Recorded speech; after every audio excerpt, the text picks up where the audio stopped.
The white genocide, white extinction, or white replacement conspiracy theory is a white supremacist conspiracy theory which states that there is a deliberate plot, often blamed on Jews, to promote miscegenation, interracial marriage, mass non-white immigration, racial integration, low fertility rates, abortion, governmental land confiscation from whites, organized violence, and eliminationism in white-founded countries in order to cause the extinction of whites through forced assimilation, mass immigration, and violent genocide.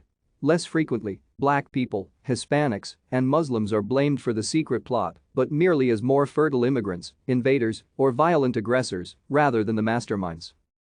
White genocide is a political myth based on pseudoscience, pseudohistory, and ethnic hatred driven by a psychological panic often termed white extinction anxiety. White people are not dying out or facing extermination. The purpose of the conspiracy theory is to justify a commitment to a white nationalist agenda in support of calls to violence. The theory was popularized by white separatist neo-Nazi David Lane around 1995 and has been leveraged as propaganda in Europe, North America, South Africa, and Australia. Thank you for watching. Like and subscribe if you would like to view more of our videos. Have a nice day.